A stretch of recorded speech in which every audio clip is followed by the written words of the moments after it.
पढ़ना है, उसी पर ज्यादा फोकस करना है, ये तो बेसिक चीज है। लेकिन जो लेटेस्ट करंट का एग्जाम का पैटर्न है, लेटेस्ट पैटर्न, उसको पकड़ना बहुत जरूरी है। तो चलिए आज के क्लास को स्टार्ट करते हैं। स्टार्ट किया जाए। चलिए देखिए, फिजिक्स के बारे में कहा जाए तो फिजिक्स मेरे ख्याल से सबसे आसान विषय। क्यों आसान विषय है? इसके पीछे सिंपल सा लॉजिक है कि फिजिक्स में आप सब चीज को फील कर सकते हो। आंधी आने पर छप्पर उड़ता है, ये सबको पता है, सबने देखा है। तो फिजिक्स इसीलिए आसान है। मार्कर को यहाँ से छोड़ेंगे, मार्कर नीचे गिर जाएगा, ये फील किया जा सकता है। इसीलिए फिजिक्स को समझना सबसे आसान है। तो फिर होता यह है कि लोग ये क्यों कहता है कि फिजिक्स भारी है। अगर किसी नीट के एस्पिरेंट से आप पूछ लीजिए, या आप भी 11th-12th पढ़ करके आए हैं, है ना, बायोलॉजी, फिजिक्स, केमिस्ट्री, या आप में से फिजिक्स, केमिस्ट्री, मैथ्स वाले लोग होंगे कुछ, तो आपको फिजिक्स भारी क्यों लगा? उसके पीछे कारण था, उसमें मैथमेटिक्स इन्वॉल्व है। फिजिक्स प्लस मैथमेटिक्स टफ बनाता है, और वो भी ज्यादा टफ कब बनता है? जब हायर मैथमेटिक्स लगता है। लेकिन आपके लिए फिजिक्स बिल्कुल बेसिक सा फिजिक्स है। आपको क्या पढ़ना है? तो याद रखिए, 9th और 10th का जो फिजिक्स का सिलेबस है उसी को पढ़िए। 6, 7, 8 और 11, 12 पढ़ने की जरूरत नहीं। वो एग्जाम का डिसाइडिंग फैक्टर नहीं होगा, याद रखिएगा। कुछ पटान क्वेश्चन पढ़ने का जरूरत नहीं है। वो क्वेश्चन पढ़िए जो सब लोग पढ़ता है, जो सब लोग जानता है, वो आप बना लीजिए। जो कुछ लोग जानते हैं उसको छोड़ दीजिए, जो सब जानता है वो आप पढ़िए, और जो लोग गलती करते हैं वो आप गलती मत करिए, रिजल्ट हो जाए। अगर आप एग्जाम दे रहे हैं, और बात समझिए, अगर आप 1-2 नंबर से मिस कर रहे हैं, 4 नंबर से मिस कर रहे हैं, 5 नंबर से मिस कर रहे हैं, इसका मतलब आप कंपटीशन में हैं। और अगर आप 15, 10, 15, 20 नंबर से मिस कर रहे हैं, इसका मतलब अभी बहुत कुछ लैकिंग है और आपको बहुत ज्यादा मेहनत करने का जरूरत है। शुरुआत से 30-40 नंबर लाना, शुरुआत से 30-40 नंबर, देख लीजिएगा प्रॉब्लम क्या। शुरुआत से 30-40 नंबर लाना, 0 से 40 तक आना आसान है, क्योंकि 40 क्वेश्चन ईजी होते हैं। इसके बाद आपकी मेहनत आपको 50, 55, 60 ले जाएगी। इसमें आपको एवरेज मेहनत करने का जरूरत पड़ेगा, ठीक है। और उसके बाद एक एक नंबर के लिए आप जितना मेहनत करिएगा उस हिसाब से पढ़िएगा। मतलब 60 के बाद 61 करने के लिए आपको बहुत मेहनत करना। एग्जाम में याद रखिएगा कि हम अपने लाइफ में लगभग 20-22 साल से जनरल कंपटीशन को पढ़ा है, और मेरा अनुभव सिर्फ इतना बताता है कि पढ़ने वाले विद्यार्थियों का रिजल्ट होता है। मेरे पास बस एक ही अनुभव है, और वो अनुभव आज तक हमने अपने जीवन में यह सीखा कि जो बच्चा पढ़ेगा उसका निश्चित रूप से रिजल्ट होगा, चाहे आप किसी भी एग्जाम की तैयारी करते हैं। अभी आपके पास बहुत सारा वैकेंसीज है, आपके पास एलिजिबिलिटी है, एज है, और पढ़ने का मौका है। पर डे पढ़िए, रिवीजन कीजिए। देखिए, पढ़ने का मतलब सिर्फ इतना नहीं होता है कि आप घर में कॉपी किताब खोल करके पढ़ रहे हैं। ये पढ़ाई नहीं है, ये आपका पढ़ाई में इन्वेस्टमेंट है सर। इसके रिटर्न चाहते हैं तो साथ में रिवीजन कीजिए।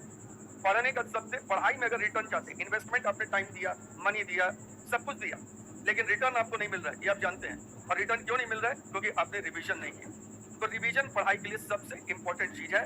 अगर आप पढ़ी हुई चीजों को भूल रहे हैं तो मत पढ़िए, एग्जाम के 2 दिन पहले पढ़िएगा, क्योंकि आपको ऐसा लगता है कि हम जो पढ़ते हैं हम इतना इंटेलिजेंट हैं कि हमको याद रहता है। भाई उतना इंटेलिजेंट तो हम भी नहीं है, हम भी भूल जाते हैं। 4 दिन पहले आपके घर में जो खाना दोपहर में बना था वो आप में से किसी को याद नहीं है। बस खाए थे, उस समय देखे थे कि चावल था, दाल था, और बगल में कुछ था, धुंधला धुंधला। अब भात दाल चोखा रोज खाता होगा, वो कहानी अलग है, वो तो रिवीजन हो गया। अब बदल बदल के अगर सब्जी तरकारी खाता होगा, किसी दिन भिंडी, किसी दिन नेनुआ, किसी दिन कद्दू, किसी दिन सोयाबीन भी चल गया, है ना, तो वो कहानी अलग है। तो जो 20 मिनट तक जो चीज खाए थे थर्सडे को, वो याद नहीं है, तो थर्सडे को जो 20 मिनट तक पढ़े थे वो कहां से याद रहेगा? इसीलिए इस वहम में मत रहिएगा कि हमको पढ़ाई याद रहेगा। पढ़ाई तभी याद रहेगा जब रिवीजन होगा। चलिए, मेरी बात को अब आप लोग ज्यादा सीरियसली मत लीजिए। आप लोग का जो पढ़ने का पैटर्न है वो फॉलो कीजिए, है ना। 1 आध महीना बाद पता चल जाएगा कि अंतर क्या हुआ। पढ़ाई करते हैं तो रिवीजन होता है कि नहीं होता है? हम पर डे जब आएंगे तो 10 क्वेश्चन रोज पूछेंगे। मेरे तरफ से फ्रेम्ड क्वेश्चन होगा, 1 लाइनर क्वेश्चन होगा, विदाउट ऑप्शन।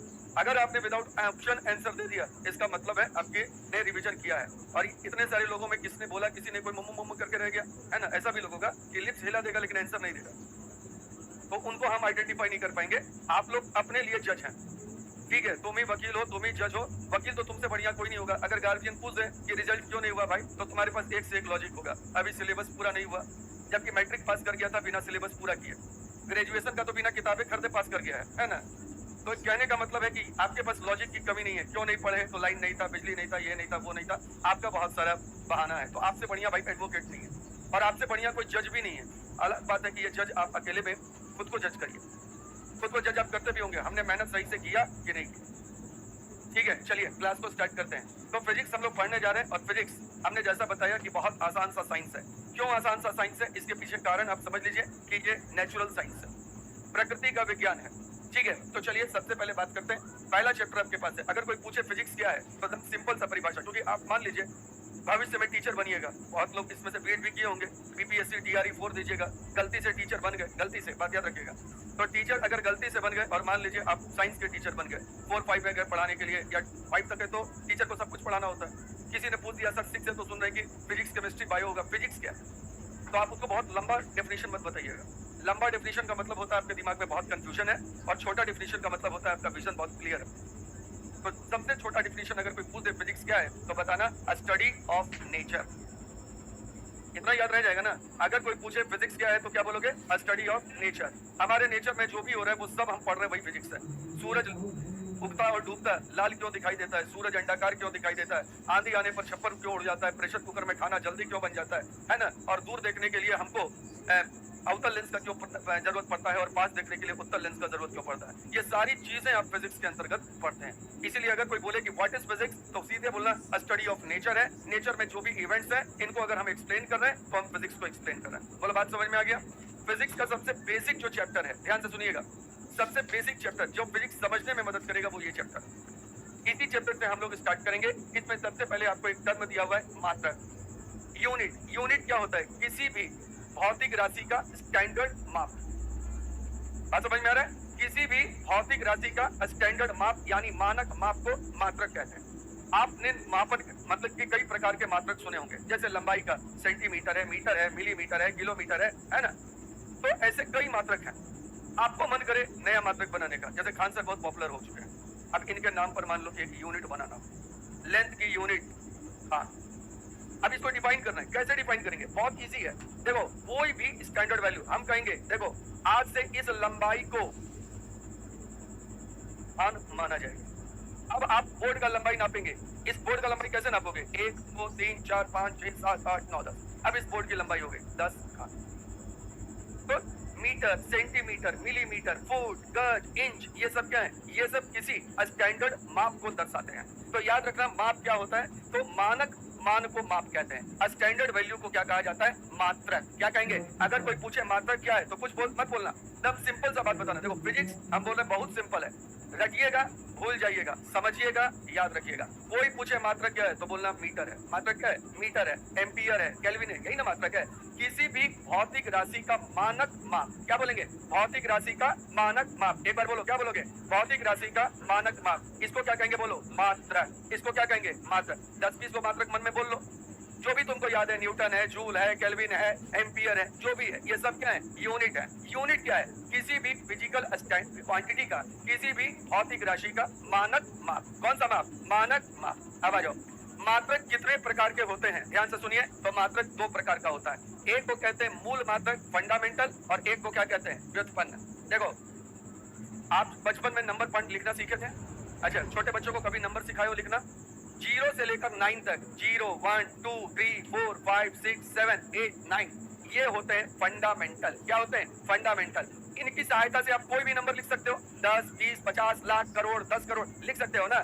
ये जो 10 20 लाख करोड़ 10 करोड़ लिखा ना, ये हो गया डेराइव। क्या हुआ, डेराइव, व्युत्पन्न। बोलो फंडामेंटल कौन हुआ, 0 से 9। तो मात्रक में मूल मात्रक उसको कहते हैं जिसको किसी और से प्राप्त किया नहीं जा सकता। क्या बोलेंगे, जिसको किसी से प्राप्त नहीं किया जा सके वो मूल, और जो मूल से प्राप्त हो, जो मूल से प्राप्त हो और जो किसी से प्राप्त ना हो, मूल। बोलो बात समझ में आ गया। मूल मात्रक जो किसी से प्राप्त ना हो, व्युत्पन्न का मतलब जो मूल से प्राप्त हो। मूल मात्रकों की संख्या एसआई पद्धति में कितनी होती है, 7। और संपूरक मात्रक कितने होते हैं, संपूरक मात्रक होते हैं 2। कितने होते हैं, 2 संपूरक मात्रक होते हैं। यानी संपूरक मात्रक कितने हो गए, 2, और बोलो मूल मात्रक कितने हो गए, 7। अब बोला सर जी ये संपूरक क्या है, सुनो। तुम लोग डॉक्टर के पास कभी जब जाते हो, ध्यान से सुनना, या छोड़ो डॉक्टर के पास वाला हटाते खाली, हॉर्लिक्स पीते हो कोई लोग, इसमें Horlicks, Complan, Bournvita, Revital, vitamin A to Z, ये सब खाते हो, ये सब हैं आपके सप्लीमेंट। इसको कहते हैं सप्लीमेंट्री फूड। और चावल, दाल, रोटी, तरकारी, ये सब जो होता है, ये है आपका क्या चीज, तो ये है आपका मूल मात्रक। बोलो बात समझ में है। एनर्जी किससे आती है, चावल दाल से। ये कमी को पूरा करता है। तो हुआ क्या कि एक सम्मेलन हुआ था, सुनना, वैज्ञानिकों का। उसमें मात्रकों को कैटेगराइज किया गया। तो बोला देखो ये सब मूल है, ये सब व्युत्पन्न है। माने हालांकि इतना ही बोला कि ये सब मूल है, बाकी जितना है सब क्या है, व्युत्पन्न। तो व्युत्पन्न तुम लोग अपने लिख लेना, बोला वो लोग कि व्युत्पन्न क्या करना है, अपने लिख लेना है। लेकिन बाद में पता चला कि कुछ और का भी जरूरत पड़ रहा है, तो बाद में 2 और जोड़ा गया। पूरक मात्रक या संपूरक मात्रक बाद में जोड़े गए और इनकी संख्या कितनी है बोलो, 2। पूरक मात्रक कितने, संपूरक बोले कि पूरक बोले, और मूल मात्रक कितने, 7। मूल मात्रक किसको कहेंगे, तो किसी से प्राप्त ना हो, जो स्वतंत्र हो। और पूरक मात्रक किसको, और व्युत्पन्न मात्रक किसको कहेंगे, जो पूरक से प्राप्त हो। क्लियर हो गया। अब देखो मात्रकों की 4 प्रणालियां हैं। एक होता है सीजीएस सिस्टम, ध्यान से सुनना। एक होता है तुम्हारा सीजीएस सिस्टम, एक होता है तुम्हारा एमकेएस सिस्टम, एक तुम्हारा होता है एफपीएस सिस्टम, और एक होता है एसआई सिस्टम। अब सुनो, तुम लोग एक नाम सुने हो, पौवा, पसेरी, शेर, मेर, ये सब सुना है? आजकल का कॉन्वेंट स्कूल का बच्चा से पूछना तो बोलना कि जात पुआ 3 पुआ आलू ले आओ, 3 पौवा, बोलेगा व्हाट इज पौवा, आई एम नॉट पौवा, है ना।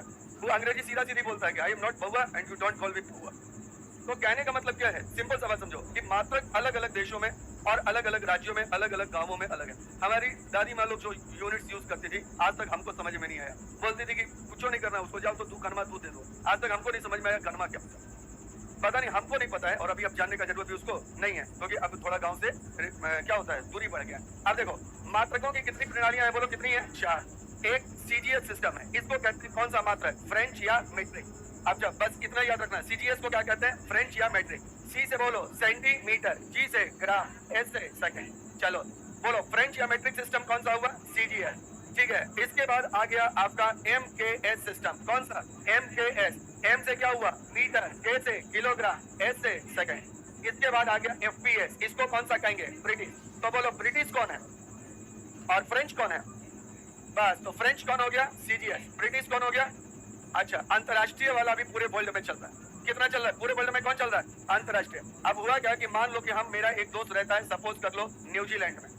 आजकल तो फेसबुक फ्रेंड्स अभी बहुत सारा हो गया है ना, इंस्टा वगैरह पे बहुत सारा फ्रेंड्स होता है। अब मान लो हम उसको लिख दिए कि देख भाई हमारा घर में एक सांप मिला, वो सांप का नाम था धामिन, ठीक है। उसका हमने वैज्ञानिक नाम नहीं लिखा, धामिन लिख दिया। तो पहले तो वो कंफ्यूज हो जाएगा। तो जीवों के पहचान के लिए आपको पता है कि बाइनोमियल नोमेनक्लेचर दिया गया, ये आप लोग बायोलॉजी में पढ़ चुके हैं। अब उसको हम कहें कि देखो उसका वजन जो था ना, वो लगभग 3 मन था।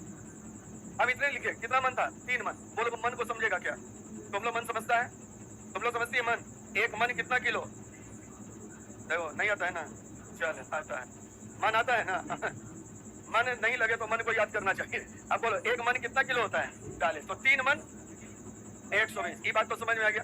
अब ये दोस्त, ये बात क्या मेरे न्यूजीलैंड वाले दोस्त को समझ में आई, नहीं। तो पूरे वर्ल्ड में कम्युनिकेशन को स्टैब्लिश करने के लिए, आपस में बातचीत करने के लिए वैज्ञानिकों ने जो तरीका खोजा, उस तरीका को कौन सा, या उस मात्रक को कौन सा कहते हैं, अंतरराष्ट्रीय मात्रक। यानी कि इसका फुल फॉर्म होता है एसआई यूनिट का, इंटरनेशनल सिस्टम ऑफ यूनिट। क्या बोलेंगे, international system of unit. International system of unit यानी मात्रकों की अंतरराष्ट्रीय प्रणाली।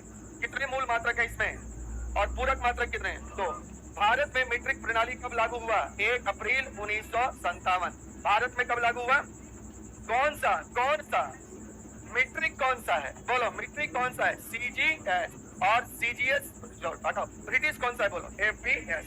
तो भारत में जो लागू हुआ वह कब हुआ, मीट्रिक 1 अप्रैल 1957। हालांकि इस डेट को मत याद रखना, कोई जरूरत इस डेट का आपको नहीं है, इसको नहीं पूछता है ना। फिजिक्स में डेट नहीं पूछता है, याद रखना। हम इतिहास नहीं पढ़ रहे हैं, फिजिक्स में क्या नहीं पूछेगा, डेट। बस एक आध वो डेट बताएंगे, बस वो याद रख लेना, जो बहुत महत्वपूर्ण वैज्ञानिक है। जैसे एल्बर्ट आइंस्टाइन, नोबेल प्राइज कब मिला, याद रखना है ना। मैडम क्यूरी, जिनको 2 बार नोबेल प्राइज मिला, किस क्षेत्र में मिला, वो सब डेट नहीं, 30 तारीख को मिला, इस सन में मिला, वो याद रखना। ठीक है, चलिए अब आइए, इस डेट को याद नहीं रखना। अब देखिए भौतिक राशि, ये सब लोग को मालूम है कि नहीं मालूम है, ये सब कौन राशि है, मूल राशि। कौन सी राशि है, मूल राशि। और ये सब जो मात्रक है, इस मात्रक को कौन सा कहेंगे, मूल मात्रक। बोलो क्या कहेंगे, मूल मात्रक।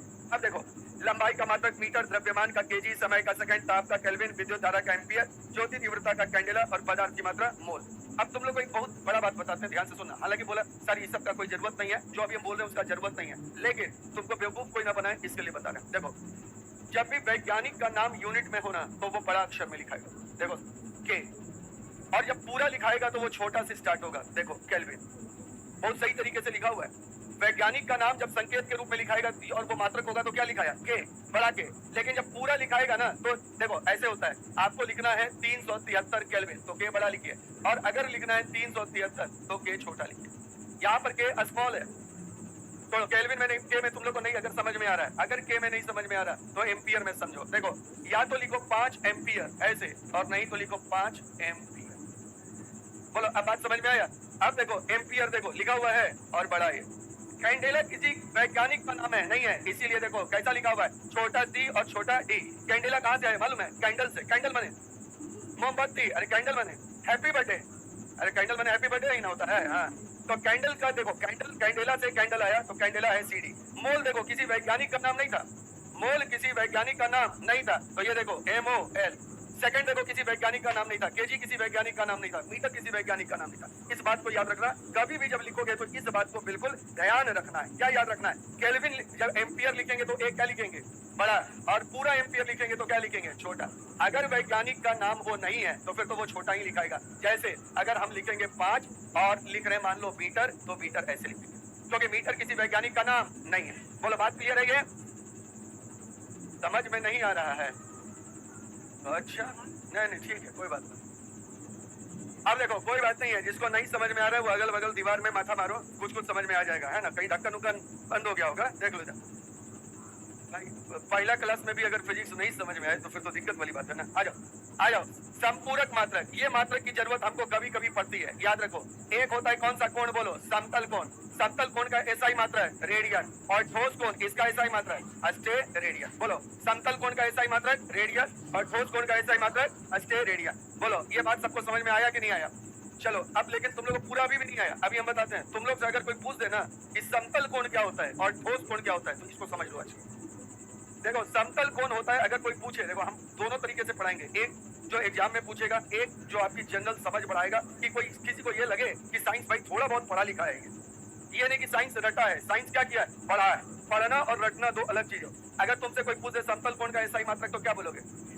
अगर कोई पूछे ठोस कोण का एसआई मात्रक तो रेस्टेरेडियन, ये रटा हुआ चीज है, अब समझा हुआ। कोई तुमसे पूछे समतल कोण क्या है तो समझना, बोलना पेपर पे जो एंगल बनता है उसको समतल कोण कहते हैं। क्या बोलेंगे? अरे पेपर होता है समतल, ये पेपर है, ये पेपर है कि नहीं है? इस पर जो एंगल बनेगा ना भाई उसको कहेंगे प्लेन एंगल। ये प्लेन है, अब प्लेन पे एंगल बन गया। जैसे एग्जांपल देखो, एग्जांपल यहाँ पर देखो, सपोज कर लीजिए ये आपका सर्किल है और सर्किल में सेंटर पे जो एंगल बना इस एंगल को कहते हैं प्लेन एंगल। ये ट्राइंगल है, ट्राइंगल में जो एंगल बना, ट्राइंगल कहाँ पर बनता है? बोलो ट्राइंगल कहाँ पे बनता है? तो ये बनता है प्लेन पर, तो ये जो एंगल है इस एंगल को कहेंगे प्लेन एंगल। बोलो कौन सा? बोलो प्लेन एंगल। समझ में आ गया? अब जो एंगल 3 डायमेंशनल होता है ये 2 डायमेंशनल है। कौन सा है? बोलो 2 डायमेंशनल। जो 3 डायमेंशनल है, अब 3 डायमेंशनल में भुजिया खाइए कभी? चमचा बनाने आता है? बनाओ। हमको नहीं आता, बनाओ। हाँ कोण बनाओ, कोण बन गया, जल्दी दो ना, खाना को थोड़ी ना। अब देखो यहाँ ये जो एंगल बना ना ये 3 डायमेंशनल एंगल है। क्या इसको कागज पर बनाया जा सकता है? अरे कागज पे बन सकता है? नहीं। तो ये जो एंगल अंदर में बन रहा है, अंदर में जो एंगल बन रहा है वो एंगल है कौन सा? बोलो सॉलिड एंगल। बोलो प्लेन एंगल और सॉलिड एंगल में अंतर समझ में आया? जो एंगल प्लेन पेपर पे बने उस एंगल को कहेंगे प्लेन एंगल। जो एंगल स्पेस में बने, रटना नहीं है, प्लेन पेपर पे बना तो प्लेन एंगल, स्पेस में बना तो स्पेस मतलब, अरे खाली स्थान को स्पेस कहते हैं। बोलो नहीं बोलता है, थोड़ा स्पेस दीजिए। तो स्पेस का मतलब समझ में आता है ना? खाली स्थान को स्पेस कहते हैं। चलिए बोलो बात क्लियर हुआ कि नहीं हुआ? 2D और 3D समझ में आता है? अच्छा बोलो तो 2 डायमेंशन का मतलब क्या होता है? हाँ वेरी गुड, जिसमें लंबाई और चौड़ाई हो वो 2 डायमेंशन। एग्जाम्पल बोलो बेडशीट, अरे हमारा देहाती एग्जाम्पल आता है। बोलो 2D का एग्जाम्पल बेडशीट। 3D लंबाई चौड़ाई ऊंचाई। मच्छरदानी, अरे मच्छरदानी, क्यूब छोड़ दो, मच्छरदानी, मच्छरदानी हुआ 3 डायमेंशनल। अब बेडशीट हुआ। बोलो बात क्लियर है कि नहीं है? चलो हो गया, अब आ जाओ। अब बताओ फुटबॉल क्या है? 2D की 3D? सर्किल, सर्किल है 2D और स्फीयर है 3D। सर्किल का मतलब वृत्त, वृत्त है 2D और गोला है, गोला के सेंटर पे जो एंगल बनेगा वो, अरे गोला के सेंटर पे जो एंगल बनेगा वो बनेगा 3D यानी स्टेरेडियन वाला। मतलब कौन सा कोण? घन कोण या ठोस कोण। ठोस कोण का ही दूसरा नाम क्या है? घन कोण है। बोलो बात समझ में आया? अब वृत्त के केंद्र पर जो एंगल बनेगा वो 2 डायमेंशनल यानी वो बनेगा तल कोण। चलो आ जाओ। अब देखिए यहाँ पर ये कहानी हो गई रेडियन और स्टेरेडियन। अब रेडियन स्टेरेडियन का सर परिभाषा भी लिखे हुए। वृत्त की त्रिज्या के समान लंबाई की चाप द्वारा उसके केंद्र पर बनाया गया कोण क्या कहलाता है? रेडियन। ये एक रेडियन की परिभाषा है। सुनना, यहाँ पर बस थोड़ा सा संशोधन कर लेना मेरे दोस्त। सुनो, वृत्त की त्रिज्या के समान लंबाई की चाप द्वारा उसके केंद्र पर बनाया गया कोण। देखो, अगर तुम लोग को मेरा क्लास अच्छा नहीं लग रहा है तो आप सर को बोल दीजिए कि सर दूसरे साइंस के सर ले आइए, ठीक है, वो आपके ऊपर है। लेकिन अभी तक हम बहुत कुछ नहीं बोलते थे मेरे क्लास में। हमको पढ़ाने के लिए चाहिए थोड़ा सिस्टम, ठीक है, और वो सिस्टम बस इतना है कि आप पढ़ने के लिए तैयार रहिए। अगर नहीं पढ़ने के लिए तैयार है, अगर आपके मन में कुछ और है, तो आप जाकर के सीधा सीधी कर दीजिए कि हमको सीएस सर से फिजिक्स नहीं पढ़ना, ठीक है। नहीं, वो आप कह दीजिए, क्योंकि इसके बाद अगर क्लास में बैठिए तो फिर वो सिस्टम में होना चाहिए। क्योंकि हम साइंस को पढ़ाना चाहते हैं तो हम भाई मतलब क्या चॉइस, मतलब ये नहीं है कि हम पढ़ा रहे हैं, ये मेरा पैशन है, मेरा शौक है। हम आज से नहीं पढ़ा रहे, पढ़ाते पढ़ाते लगभग हमको 25-26 साल हो गया। उम्र के हिसाब से देख भी रहा होगा, 10-20 को दाढ़ी पकल है, इससे ज्यादा पकल है, कुछ ब्लैक ब्लैक करवा लिए हैं, है ना।